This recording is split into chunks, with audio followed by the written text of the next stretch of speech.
기독교는 예수님을 구주로 믿는 종교입니다. 예수님을 하나님의 아들이라 우리의 구원자라 믿는 종교입니다. 예수님에 대해서 기억해야 할 중요한 두 가지는 하나는 예수님은 하나님의 아들이시다라는 것, 곧 하나님이시다라는 것, 예수님의 신성을 기억해야 하고요. 또 하나는 예수님은 하나님의 아들이시지만 그러나 이 땅 가운데에서는 사람으로 오셨다라는 것, 우리와 똑같은 사람으로 오셨다라는 것, 예수님의 인성을 기억해야 한다라는 것입니다. 예수님의 인성과 신성 이 둘 중에 한 가지만 부인되어도 예수님을 온전히 바로 알고 바로 믿는다라고 보기가 어려운 것입니다. 많은 이단들이 간단하게 정리하면 이 예수님의 신성과 인성 이 둘 중 하나가 부인되든지 또 한쪽으로 치우침으로 발생한 것들이다 이렇게 정리할 수가 있다라는 거예요.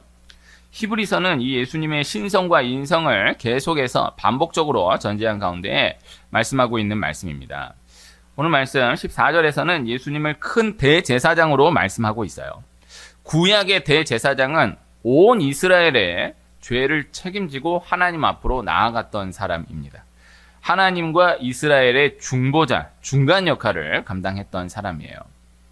15절에서는 예수님이 구약의 대제사장과 다른 점을 말씀하시는데 하나는 우리의 연약함을 아시는 분이시다라는 것이고 또 하나는 죄는 없으신 분이시다라는 것입니다. 구약의 대제사장은 이스라엘의 죄를 가지고 하나님께 나아가는 역할을 감당했지만 이스라엘 백성들의 그 모든 상황들을 알고 중간에 섰던 것은 아니에요. 그리고 또 하나님과 이스라엘의 중간에서 역할을 감당했던 것은 사실이지만 그러나 그 역시도 죄가 없는 사람은 아니었다라는 것이죠. 그러나 예수님은 우리의 연약함을 아시는 가운데에 우리의 죄를 책임지신다라는 것이고 또 우리의 연약함을 아심에도 불구하고 그 모든 죄와 연약함, 그 모든 상황들을 아심에도 불구하고 그러나 그분은 죄는 없으시다라는 것, 이것을 말씀하고 있는 것입니다. 그러면서 16절에 그러므로 우리는 긍휼하심을 받고 때를 따라 돕는 은혜를 얻기 위하여 은혜의 보좌 앞에 담대히 나아갈 것이니라 그렇게 말씀이 이어져요. 기독교에 대해서 이야기를 나눌 때에 아무리 피하고 싶어도 피할 수 없이 꼭 다룰 수밖에 없는 것이 하나 있는데 그것은 죄이다라는 것이죠. 사람은 다 죄라는 단어에 대해서는 민감합니다. 피하고 싶어집니다. 그러나 기독교는 죄를 빼놓고 이야기할 수 없는 종교이다라는 것이죠. 하나님이 살아계시다면 어떻게 이러한 일들이 일어날 수 있겠느냐? 하나님이 살아계시다면 이럴 수는 없는 것이다. 하나님이 살아계시다라고 한다면 이것을 어떻게 설명할 수 있겠느냐? 하나하나를 다 구체적으로 말하기 어렵지만 성경은 이에 대한 총괄 해답으로 죄 하나를 말씀합니다. 하나님이 살아계시지 않아서가 아니라 하나님이 능력이 없어서가 아니라 하나님이 사랑이 없어서가 아니라 죄로 인하여서 나타난 모든 결과이다라는 거예요. 다른 종교에서도 죄는 다룹니다. 그러나 기독교가 다른 종교와 죄를 다룰 때에 다른 중요한 한 가지가 있는데 다른 종교는 그 죄의 값을 내가 치르고 내가 극복해 나가는 데에 초점을 두지만 그러나 기독교는 죄의 값을 내가 치를 수 없다라는 것, 내가 극복해 나갈 수 없다라는 것을 전제하고 그 죄를 예수 그리스도께서 대신 담당하셨다라는 것, 이것이 기독교의 핵심이다라는 것입니다. 그래서 기독교를 은혜의 종교이다 이렇게 말씀하고 있는 거예요. 기독교는 은혜의 종교인 것입니다. 은혜는 주어진 것의 원인이 나에게 있는 것이 아니다라는 것을 고백하는 거예요. 그래서 이 은혜를 말할 때에 있어서 함께 이야기될 수밖에 없는 것이 죄이다라는 것이죠. 성경은 모든 사람을 다 죄인이라고 말씀하고 있습니다.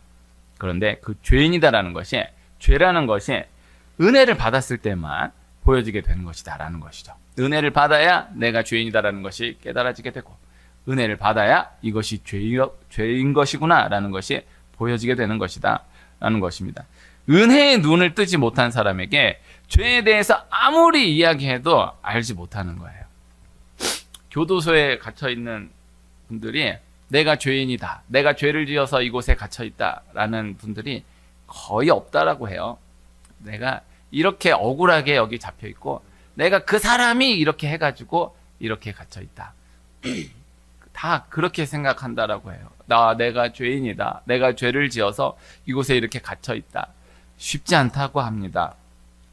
그런데 거기에 대해서 너가 죄인이야. 넌 이런 죄를 지었어. 계속 그렇게 이야기해 준다고 해서 내가 죄인이구나. 내가 이런 죄를 지었구나. 이렇게 깨닫게 되기는 어려운 거예요. 불가능한 거예요. 그래서 은혜를 받아야 한다는 것이죠. 빛을 알지 못하는 사람에게 어둠에 대해서 아무리 설명하려 해도 설명할 수 없는 것과 같아요. 예수님이 신약 성경에 앞을 보지 못하는 사람을 눈뜨게 해주신 이야기 말씀들이 참 많이 나오잖아요. 그런데 태어날 때부터 보지 못했던 사람을 보게 하신 이야기가 나와요. 태어날 때부터 보지 못한 사람이 보게 되는 이야기가 참 중요한데, 원래 앞을 볼 수 있었지만 도중에 사고로나 병으로 눈을 보지 못하게 된 사람이 있고, 태어났을 때부터 앞을 보지 못하는 사람이 있잖아요. 원리를 설명하기 위해서 나눈다라고 하면, 앞을 보고 있었는데 눈을 실명하게 되어서 보지 못하는 사람은요, 앞을 보지 못하지만 앞을 봤던 그 기억이 있기 때문에 그 기억을 근거로 하여서 현재는 앞을 바라보지 못해도 그것을 근거로 살아가게 되는 거예요. 그런데 태어났을 때부터 앞을 보지 못하는 사람은 앞을 본 기억이 없는 거죠. 빛이라는 개념이 없는 거죠. 그러니까 태어나서부터 앞을 보지 못했던 사람은요, 불편함은 느낄 수 있어도요, 이것이 잘못됐다, 다른 사람은 다 앞을 보는데 나는 앞을 바라보지 못한다라는 것을 깨닫게 되기까지가 상당히 오랜 시간이 걸린다라고 해요. 그 갓난 아기가 태어났는데 앞이 안 보인다라고 생각해 보세요. 그럼 애가 뭘 알아요? 태어나자마자 뭐야, 나는 왜 앞이 안 보여? 이렇게 태어날 수가 없잖아요. 그렇게 한 해, 두 해, 3살, 4살, 5살, 6살, 7살, 8살 살아가는데 이렇게 부딪히고 이렇게 힘들고 어려워도 해도 내가 다른 사람들과 다르다라는 것을 깨닫는 데까지 한참이 걸린다라는 거예요. 그래서 깨달아서 다른 사람들을 다 보고 사는데, 앞을 보고 사는데 나는 앞을 바라보지 못하는 사람으로 태어난 것이구나 라는 것이죠. 그런데 그렇게 깨닫게 된다라고 해도 그것을 개념을 이해할 수는 없는 거예요. 이게 본 기억이 있어야 원래 이게 많은 사람들이 살아가는 세상인데 나는 이렇게 살아가고 있구나를 생각할 수가 없잖아요. 죄라는 것에 대해서 이것이 죄다라는 것을 알려고 하면은 이것이 죄야, 이건 잘못된 거야 라는 것을 가르쳐서 알게 되는 것이 아니고 은혜를 알게 해줘야 되는 거예요. 은혜의 눈을 뜨게 해줘야 되는 거예요. 은혜를 눈에 뜨게 되면서, 은혜를 알게 되면서 이게 죄인 것이구나, 이게 잘못된 것이구나를 알게 되는 것이죠. 그래서 교육에 있어서는요, 정면교사와 반면교사가 있겠지만은요, 반면교사는 참 좋은 참고 자료는 될 수 있어도 정식 정로의 가르침이 될 수는 없는 거예요. 정면 교사가 되어 주어야 한다라는 것이죠. 그래서 이건 잘못된 겁니다, 이건 이렇게 하면 안 되는 겁니다 라는 것은요, 아무리 잡아나가도요 그렇게 한다고 잡혀지지가 않는 거예요. 이런 많은 프로그램들이 있지 않습니까? 그것이 알고 싶다, PD 수첩, 카메라 출동, 이런 거 많이 있지 않습니까? 또 많이 있는데, 네, 있어요. 그런 거. 귀한 역할들이에요. 네, 귀하신 분들이지만은, 그러나 영적으로 중요한 것은 그곳에서 다루어 준다라고 해서 그 잘못된 것이, 그 죄악들이 멈추어지거나 덮어지지, 해소되지, 해결되지 않는다라는 것이죠. 이것을 기억해야 한다라는 것입니다. 그래서 은혜를 알아가야 한다. 은혜를 알아가면서 죄도 함께 알아가게 되는 것이다 라는 것이죠. 은혜에 대한 지식과 죄에 대한 지식이 함께 간다라는 것입니다. 그래서 은혜를 받은 만큼 죄가 보여지게 된다라는 것입니다. 사도 바울이 은혜와 죄에 있어서 고백한 말씀을 살펴보면요, 시간이 갈수록 자신의 죄인됨을, 자신의 죄를 크게 확대하여서 고백하는 것을 알 수 있어요. 디모데전서 1장 15절의 말씀에 죄인 중에 내가 괴순이라 이렇게 고백하고 있어요. 디모데전서는요, 바울이 죽음을 앞에 둔 지 얼마 안 된, 이제 곧 죽는다라는 것을 알고 있는 때에 쓰여진 후반 서신이거든요. 바울이 그 수십 년간 사역을 감당하면서 더 많은 죄를 지어가지고 죄인 중에 내가 괴수다라고 고백하는 것이 아니라, 그렇게 쭉 사역을 감당하면서 더 큰 은혜, 더 깊은 은혜의 눈을 뜨게 되면서 죄인 중에 내가 괴수구나라는 것으로까지 깨닫게 되었다라는 것이죠. 그래서 기독교는 죄를 가르치는 종교, 내가 죄인이다라는 것을 가르치는 종교이지만, 그러나 너는 죄인이다, 죄인이다 라는 것을 가르치면서 죄가 깨달아지는 것이 아니라 하나님의 은혜를 받게 되면서 하나님의 은혜가 내 안으로 들어오게 되면서 내 죄가 하나하나 깨달아지는 것이다. 그렇게 정리할 수 있다는 것입니다. 그래서 하나님을 믿는 사람은요, 죄를 깨닫기 위해서, 죄를 알기 위해서 힘써야 한다라기보다는 계속해서 은혜를 깨닫기 위해서, 은혜를 받기 위해서 힘써야 한다라는 것이죠. 그리고 내가 처한 그 위치 가운데에서, 내 분량 가운데에서 내가 원하는, 내가 받을 수 있는 은혜가 있다는 것을 말씀드리는 거예요. 내가 처한 그 상황 가운데에서 나에게 허락하시는 그 가운데에 준비되어 있는 은혜가 있다라는 것입니다. 제가 훈련병 때 한 동기 훈련병이 제대가 3개월 정도 남은 병장에게 질문을 했어요. 그때 이제 훈련병이니까 뭐 한 2주 훈련 받았을까, 3주 훈련 받았을까 했겠죠. 그런데 3개월 남은 병장에게 이렇게 질문하는 거예요. 막 힘들게 훈련하다가 잠깐 짬나는 시간이 있어서 무엇이든지 질문해도 좋다. 뭐 아무거나 질문해봐라. 몇 번 훈련병! 이러면서 뭐 아무거나 물어봐. 그러니까 병장 되면 좋습니까? 딱 이렇게 물어보는 거예요. 게다가 그 병장은 제대가 3개월밖에 안 남으니까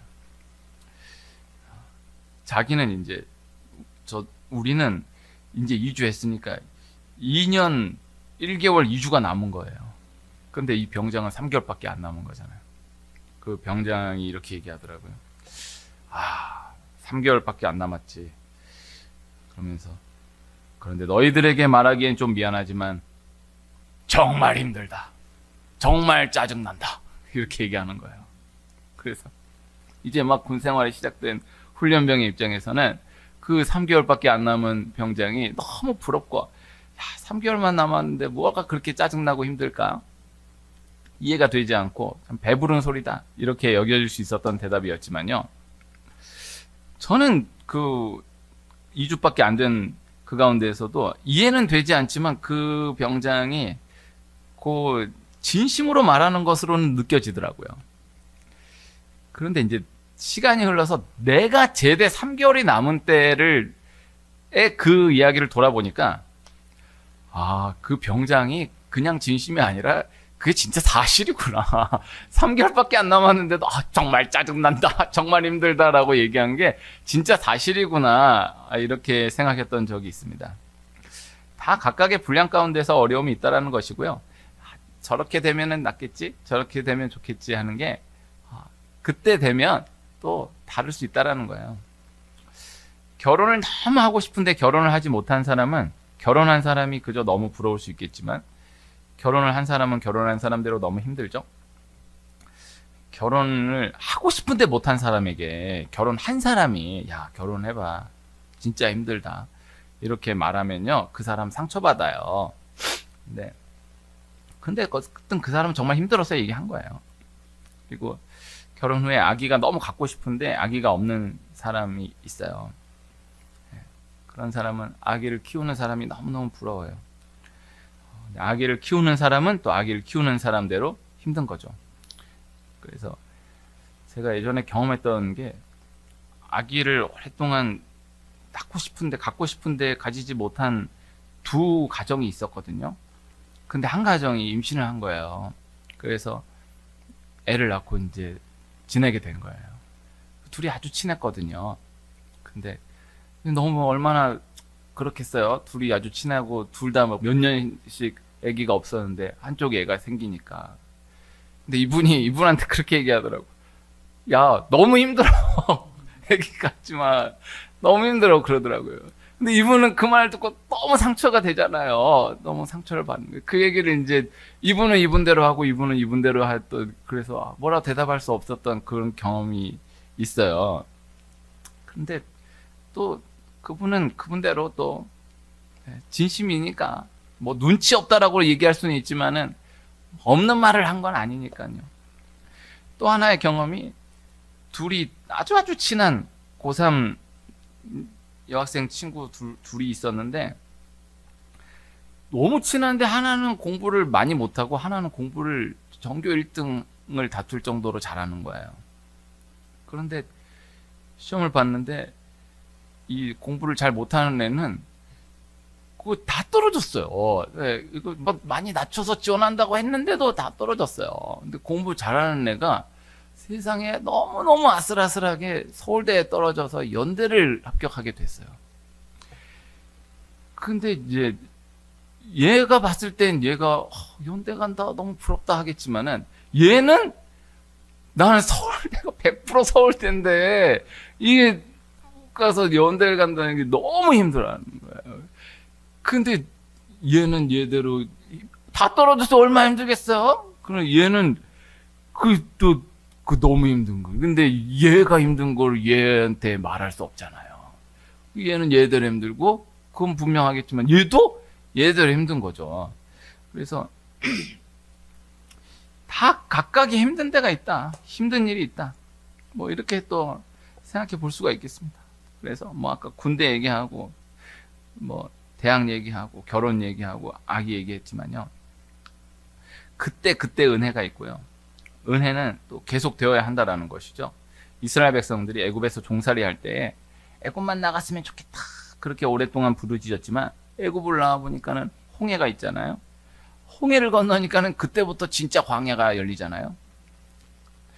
그다음 또 광야에서 또 아말렉을 만나요. 그 광야에서 40년 동안 헤매며 고난을 받고 나서 어렵게 가나안 땅에 도착했는데 가나안 땅 도착하니까 또 전쟁이 또 기다리고 있는 거예요.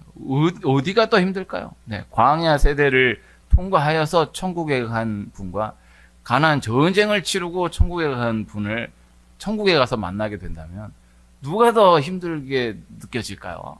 네, 참 뭐가 힘들다 함부로 이야기하기가 어려울 것 같습니다. 그래서 애굽에서 종살이도 이건 말할 수 없이 너무 힘든 거지만 그러나 광야 생활도 만만치 않고 그러나 또 그토록 원하는 가나안 땅에 도착한 이후에도 그 이후의 싸움이 또한 쉽지 않았던 것을 알 수가 있는 것입니다. 그래서 그때 공급되어야 할 은혜가 있다라는 것, 은혜가 계속되어야 한다라는 것. 그래서 이것만 해결되면 좋겠다. 이것만 해결되면 숨쉬겠다 싶지만은 그러나 그 다음 문제는 계속해서 기다리고 있다라는 것입니다. 그래서 여기까지 온 것도 대단하다. 여기까지 왔으니까 이제 됐다. 절대 어느 누구도 함부로 그렇게 이야기할 수가 없는 것입니다. 은혜는 계속되어야 하는 거예요. 봄에는 봄의 은혜가, 여름에는 여름의 은혜가, 가을에는 가을, 겨울에는 겨울의 은혜가 계속되어야 하는 것이죠. 그러나 그래도 그 안으로 들어가서 또 적어도 그 일에 있어서는, 그 구간에 있어서는, 그 부분에 있어서는 참 괜찮을 수 있잖아요. 그래서 꼭 같은 구간에서 놓고 보면은 이 사람 너무 힘들고 이 사람은 너무 부럽고 그런 부분들이 있잖아요. 그런데 또 이 너무 부러워 보이는 그 사람은 또 그 구간 가운데 그 구간에서는 생각하지 못한 또 다른 어려움이 또 있는 거예요. 이게 많은 것입니다. 또 저 많이 나누었던 이야기인데 저 나름대로 경험했던 가운데 이제 그래도 많은 분들을 만났었다 보니까 이분이 와서 저는 저분이 너무너무 부러워요. 얘기하는 거예요. 저분이 뭘 알겠어요. 나 같은 힘든 사람은 어떻게 알겠어요. 이러는 거예요. 근데 내가 이분을 아는 거예요. 이분은 또 이분하고 비교할 수 없는 어마어마한 아픔이 있는 거예요. 어마어마한 힘든 게 있는 거예요. 그래서 내가 들으면서 그냥 힘들 때는 그냥 너무너무 힘듭니다. 이런 어려움이 있습니다. 이렇게 얘기하는 게 좋다라는 생각을 합니다. 그냥 그렇게 얘기하면 되지. 꼭 그 누구 꼭 하나 갖다 붙잡고 저런 사람이 알겠습니까? 저런 사람이 내 어려운 걸 알겠습니까? 그러면 근데 모르면 그런다 하지만 내가 그 사람을 아는 거예요. 근데 그 사람은 또 비교가 안 되는 거예요. 말을 그냥 네가 나라고 얘기를 이렇게 해주고 싶은데 할 수가 없잖아요. 여기도 비밀이고 할 수가 없는 거예요. 많은 거예요, 이런 경우가. 그래서 이 사람은 좋겠다고 하는데 부럽다고 하는데 나는 아는 거 말해줄 수가 없는 거예요. 그래서 이 원리 가운데 그래도 같은 어려움을 당한 사람에게 또 위로가 되는 것입니다. 그래서 다 엇갈리는 거잖아요. 그런데 또 그 그 안으로 들어가면 그래도 또 같은 어려움을 당한 사람한테는 또 위로를 받는 거예요. 군인들 이런 수련회, 기도회 같은 그런 집회들이 있습니다. 거기에 강사로 오시는 목사님은 필수 조건이 군대를 꼭 갔다 온 사람이어야 한다라고 합니다. 그러니까 세계적인 목사님이시고 세계적인 학자시고 이런 분들이라 하더라도 군인들 집회에 강사가 왔다라고 하면은 저분이 어떤 말씀을 전하실까, 저분이 어떤 은혜를 주실까를 생각하지 않고 저분은 군대를 갔다 왔는가, 요 생각밖에 안 한다라는 거예요.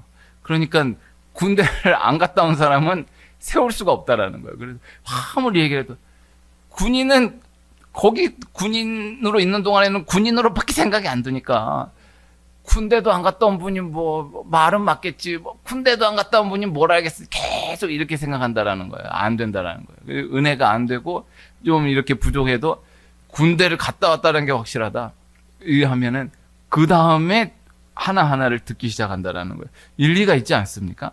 이게 큰 것입니다. 장례를 치르면 장례를 치러본 사람의 말이 위로가 되는 거죠. 아무리 위로를 해주고 싶어도 그 치른 사람은 또 다른 거예요. 말씀을 가지고 위로하고 또 정말 진심으로 격려하고 해도 나 그랬잖아. 딱 그 하는 순간에 그냥 그거에 다가오는 위로가 다른 거죠. 경험하지 않은 사람의 말보다 경험한 사람의 말이 더 큰 위로가 되는 것이죠. 그래서 이 원리로 하나님이 호세아 선지자에게는 음란한 여인 고멜을 아내로 맞이하도록 한 거예요. 그렇게 몸으로 경험하도록 해서 하나님의 심경을 전하게 하신 거예요. 이 경험 신앙을 두고 호세아서를 뺄 수가 없습니다. 그래서 상징이 아니거든요. 호세아서가 비유 말씀이 아니거든요. 실제로 그렇게 몸으로 겪게 해가지고 그렇게 어려움을 다 당하게 한 다음에 그러면서 그 가운데에서 하나님 말씀을 전하게 하는 거예요. 얼마나 한편으로 보면 처절하고 한편으로 보면 하나님 너무하신 거 아닌가 조심스럽지만 근데 그런 생각을 해보게 되는 말씀인 것입니다. 담겨져 있는 원리는 사람은 자신이 경험한 만큼을 안다. 그래서 아파본 사람이 아픈 사람의 마음을 알아요. 그 아픔으로 또 들어가도 또 얼마나 많은 병들이 있어요. 또 같은 병은 또 다른 거예요. 그래서 그 아주 희한한 병이 잘 없는 병인데 가까운 사람이 같은 병이다. 같은 병이었었는데 나았다. 그러면 그 위로가 되잖아요. 그래서 얼마나 큽니까? 그래서 이 감기 하나라도 엄마가 감기를 걸렸다가 나아봐야 애가 감기 걸렸을 때 지는 막 대단하게 큰 병인 걸로 알죠. 엄마도 감기 걸렸다 나았어. 걱정하지 마. 근데 이게 병이 만약에 큰 병이라고 생각을 해봐요. 얼마나 커요? 네. 한편으로는 엄마도 아픈데 애기도 아프네 생각할 수 있지만 한편으로는 애가 위로가 될 수 있는 거죠. 엄마도 나하고 똑같은 병에 걸렸었구나. 그러나 나았구나. 이게 큰 힘이 되는 거죠. 이게 경험으로 인한 은혜입니다. 하나님께서 그렇게 또 역사하시는 것입니다. 가난해 본 사람은 가난한 사람의 마음을 압니다. 그래서 이렇게 성공한 돈 많이 버는 사람 중에 원래부터 돈 많이 벌고 원래부터 부자였던 사람과 너무나 찢어지게 가난했는데 이 부자가 된 사람은 달라요. 요사이는 이제 갈수록 너무 가난했는데 부자가 된 사람의 비율이 원래 부자였는데 계속 부자인 사람의 비율보다 뭐 현저하게 적어지고 있지만은 그 안으로 들어가면은 다른 거죠. 다른 것입니다. 그거 달라요. 그래서 다 힘들지만은 그 부자는 부자대로 힘든 게 있겠죠. 그러나 가난한 사람은 부자가 너무 힘들다고 하면 그래 너도 너 나름대로 힘들겠지 하지만 뭔지를 모르잖아. 근데 그 부자인 사람이 그 가난한 걸 아는 거예요. 그 시기를 지난 경험이 있는 거예요. 그거 아는 거예요. 다른 거예요. 이 얘기가 원리가 전혀 다른 것이죠. 그런데 그럼에도 불구하고 또 하나 확실한 것이 그럼에도 자신의 위치에서 자신의 마음을 아는 사람은 결국에는 어느 누구도 없다라는 것, 그것입니다. 그래서 진심으로 공감하고 진심으로 아파하고 진심으로 함께 해주기를 원한다 해도 그럼에도 내 마음을 아는 사람, 내 마음을 알아주는 사람은 어느 누구도 없다라는 거예요. 내 마음을 아는 사람이 없고 또 나 역시도 누군가의 마음을 알아줄 수가 없는 것이다 라는 것입니다. 그래서 알 사람이 없다라는 거예요. 그래서 사람은 참 위로가 될 수 없다라는 것입니다. 그리고 또 공감하고 저 이런 어려움이 있어요. 그런 아픔이 있군요. 이야기 나누지만 또 진짜 이야기할 수 없는 것들이 또 참 많잖아요. 나눌 수 없는 것들이 또 참 많은 거예요. 그래서 이야기를 이렇게 나누다 보면요. 좀 앞뒤가 안 맞는 경우들이 있거든요. 그런 경험 없으세요? 얘기를 이렇게 들어요. 어떻게 된 상황입니까? 얘기를 들어요. 쭉 얘기해 주는데 이렇게 그럼 왜 그렇게 된 거죠? 그럼 왜 그렇게 된 거죠? 를 이렇게 얘기를 나누다 보면 뭐가 안 맞아. 그런 경우는 이 편에서 생각을 해보면 이해돼. 이 사람한테 진짜 설명을 해주기 싫어서가 아니라 다 얘기해주고 싶은데 이건 진짜 얘기할 수가 없는 거야. 이건 진짜 말할 수가 없는 거야. 근데 진짜 얘기할 수가 없고 진짜 말할 수가 없는데 이걸 얘기를 안 하면 또 말이 안 돼. 그런데 그럴 수 없는. 이 편에서 생각해 보면요, 듣다 보면 이게 그럼 이 상황 여기에 뭐가 얘기가 있어야 이게 아다리가 맞는데 그래도 묻지 않는 것이 예입니다. 이 쉽지 않거든요. 얘기 듣다 보면은 이게 얘기를 하다가 여기가 뻥 뚫려 있어. 근데 그 다음 얘기가 나오는데 여기 뭐가 있는 거야. 여기 있는데 근데 얘기 못해. 할 수가 없는 거예요. 네, 많아요. 하나님은 아시는 거예요. 그래서 너 그럴 수밖에 없었던 거 알아. 안다라는 거예요. 그래서 또 얘기하다 오해되는 게 얼마나 많아요. 이건 얘기가 이렇게 되면은 분명 이건데 이건 이렇게밖에 얘기할 수가 없는데 이렇게 얘기하면 난 진짜 나쁜 놈인 거야. 난 진짜 못된 사람인 거야. 근데 이걸 얘기해 줄 수는 없는 거야. 그러면 난 나쁜 놈으로 오해되고 끝나는 거야. 그냥 그렇게 평생 사는 게 많아요. 그런 분들이 얼마나 많습니까? 꼭 해명해 주고 싶거든. 당신들 알고 있는 거 그거 아니라고. 나 그래서 그렇게 된 게 아니라고 얘기해 주고 싶은데 그런 얘기할 수가 없는 거예요. 얘기하면 또 다른 어려움들이 있게 되는 거예요. 그러면 그렇게 그냥 오해받고 하면 그냥 그렇게 또 삼켜야 될 수밖에 없는 그런 이야기들이 얼마나 많습니까? 하나님은 아신다라는 거예요. 너 그럴 수밖에 없었다라는 거를 내가 안다라는 거예요. 그래서 오늘 히브리서 말씀이 하나님만이 다 아신다. 하나님만이 참 위로가 되신다라는 것입니다. 성경 전체를 통하여서 이것을 말씀하고 있다라는 것입니다.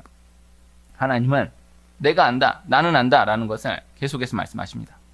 정확하게 말하면 나만 안다라는 것을 계속해서 말씀하신다라는 것이죠. 내가 아무리 사랑해도 나와 위치가 다른 그 사람은 절대 내 마음을 알 수가 없고 또 지금 그 상황 가운데에서 그 위치 가운데에서는 그 사람이 알아주는 것 같지만은 그러나 또 조금만 지나면 그 사람은 또 알아줄 수가 없는 거예요. 그래서 내가 처한 위치가 어디이든 그 가운데에서 그 상황을 아시고 그 위치를 아시는 하나님께 지금 필요한 은혜가 주어지는 축복이 있기를 축복합니다. 하나님은 내가 행복하기를 바라시고 나에게 은혜 주시기를 원하세요. 그러나 나 자신의 상황을 가장 잘 알지만 어떻게 해결해 가야 하는지를 알지 못해요.